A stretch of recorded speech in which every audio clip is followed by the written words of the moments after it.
Welcome yet to another video. So today we are going to talk about credit cards. So I had a video posted, I believe yesterday or the day before, and one of the points was how I used my credit card to pay for my tuition. Yes, you can do it. Credit cards is one of those things that I've come to love within the past couple of years, maybe 3, 4 years ago or 5 years ago. I used to have a credit card actually with the two banks, US Bank and Bank of America, but there are those cards that don't even give you any points or any day-to-day benefits when you use them. So I have with me here three main cards that we use routinely in our household. So the first one I have here is United Explorer. This one we don't use as much because it's mainly when we travel. So it's as the name states, United. It's with United Airlines. Um, it's a United Airlines card through Chase Bank. So one of the things I love with this is that it gives you early boarding, or rather free, not really free, but you board with group tours. So you know how there's group 1, group 2, group 3, blah, blah, blah. I learned that there's group 6. Yes, so it gives you an opportunity to board with group tours, meaning you get on your seat early, you get space for your bags, and you can settle in way before other people settle in. The other thing I like with this is that it has a lot of benefits with it if you use it for travel. We've used it to purchase tickets once. One thing I do when I purchase tickets is I compare Expedia, United Airlines, and Chase. But I came to realize that the United Airlines website is more expensive when you purchase from them. So that's one of the cards we use. The other one we have is Chase Preferred. No, Sapphire Preferred. This is also through Chase Bank. We use this mainly for travel as well. So buying tickets, rental, hotels, this here. Food, yes. So restaurants, you get 3 times points on this. Versus if you use the venture one, you get just 1.25. So this is mainly for travel. And if we go to a restaurant close by, if the kids want Chick-fil-A, this is what we use. And the other one we have is Venture One. So we've had this Venture One for years, and this we use mainly for our bills and day-to-day shopping. Like if we go to Walmart, H-E-B, Kroger, whichever store, gas station, this is what we use. So anyway, this video is just a follow-up, and I just wanted to come on and say credit cards are one of my best friends lately. You can look at my wallet, and like right now I have $1 in my wallet, which I know is not good. It's not good to walk around without any cash. But I've just gotten spoiled with these credit cards that I don't get to carry cash a lot with me. But this video can also be faced with a lot of hate and criticism, especially to those who don't love credit cards. If that's you, then this video is not for you. So I'll jump on to the top reasons why I love credit cards and why you should also love credit cards. So the first thing is the convenience. As I mentioned, I rarely carry cash with me. And the convenience of using credit cards wherever you go is that you just tap and go. Tap and go. But don't forget, this can also be faced with a lot of overspending because, all I need to do is just tap and go. So there has to be a lot of discipline when it comes to credit cards. And the convenience can also be when you travel. Like if you travel international, a lot of credit cards these days do not have international fees. So if you travel international, you can use your cards. You can use your credit cards, and with that, it's just much easier versus walking around with foreign currencies in your pockets, a lot of money. It's much safer to use your credit cards. The second thing is access to credit. Yes. Do you know that 35% of your credit report is based on your credit card history? That's why people say get a credit card to help you build your credit report. Yes, they're right about that. 35% of your credit history is based on your credit report. And it's not just about building your credit report. You have to be really disciplined. This has to do with how much balance do you have on that? Are you paying your money on time? Are you paying your bills on time? Are you actually using it, or do you just have it sitting there in your account and not actually using it? So it's only going to be beneficial if you follow the rules that are put across by the credit card company. The other thing is access to credit. So when we talk about access to credit, this is the main point that I had in my previous video. So access to credit cards allow you to be able to utilize certain cash backs on your credit cards. And mine, the one I've utilized mainly is when they send a check to you, and you can use that to pay your bills. You can use it for other expenses, but then you have to pay it back. You have a minimum that's due every month, and there's also a transaction fee that goes with that. So you've got to be very, very careful when you use it in that route. The other thing is the rewards program. And that's what a lot of people love about credit cards. Have you heard of people talk about, oh, I flew business class and all I paid was $100. I flew international and all I spent was $300. And you wonder, how on earth do you do that? Baby, this is what they use, credit cards. They pile on the points, they utilize all the what do you call them? Promotional points. Every time they see points being put across for promotion, they grab it in a heartbeat. So if you know the game, you're going to play along and you'll be enjoying the perks that come along with this. And this do not only happen when you travel. One of the rewards programs as well is access to lounges. So certain credit cards give you access to lounge.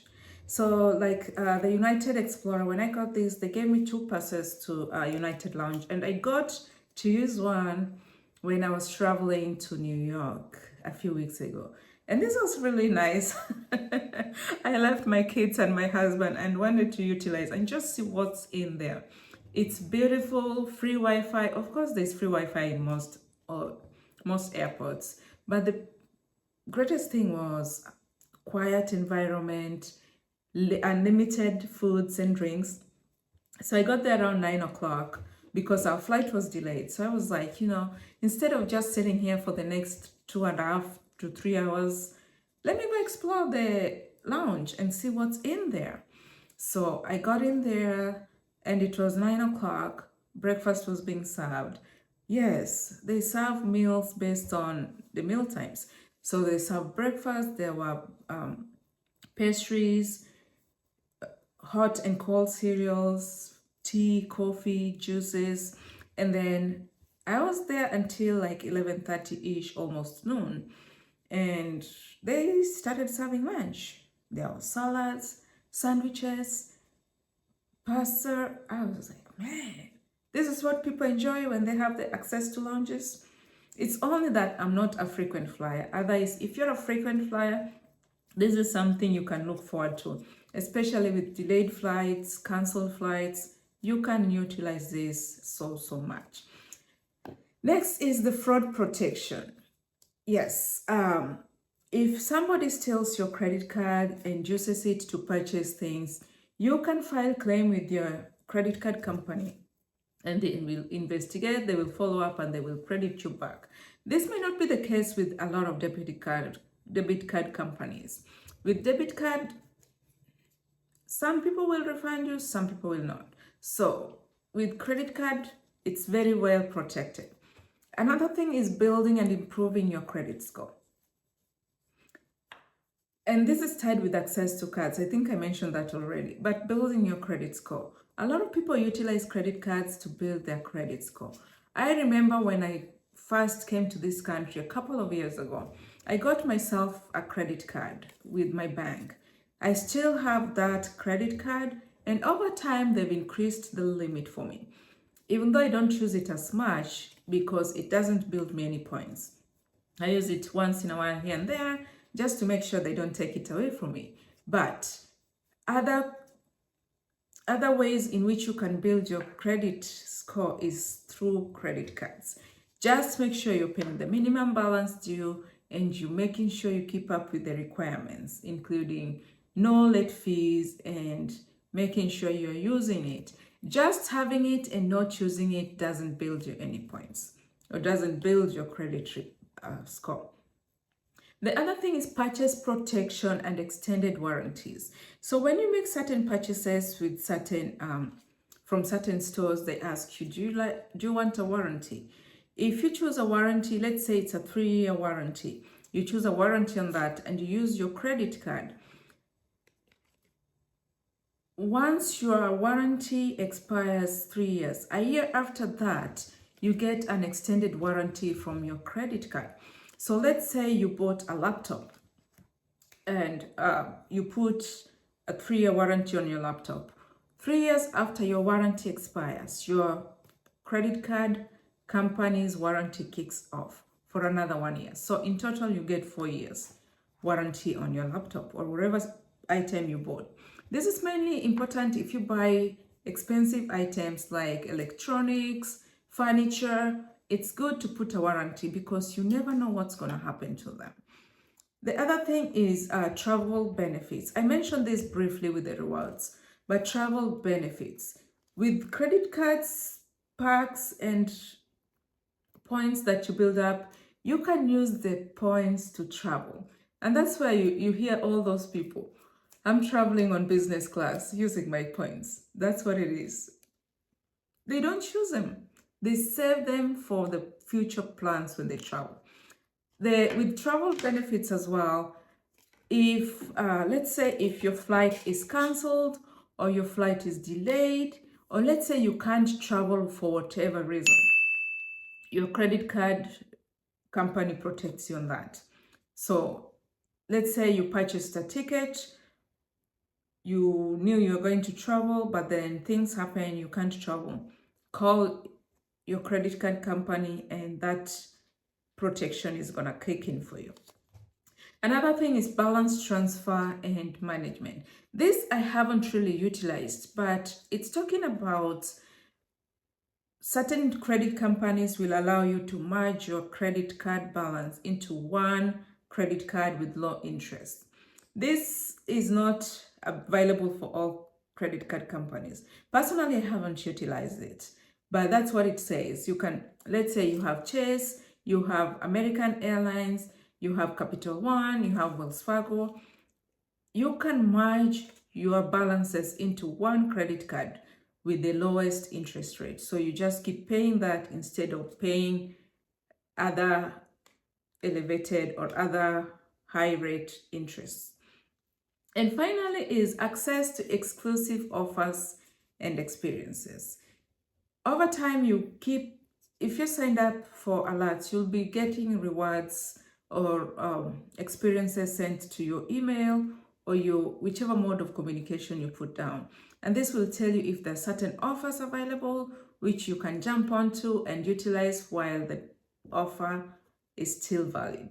So those are the main points that I was able to gather, and just to educate you that however bad credit card information is out there, there also are positive benefits that you can bank on and you can utilize, and you can look back and say, surely I made the right decision. But don't get me wrong, I'm not a financial advisor, so whatever decision you make, be sure you have you take full responsibility.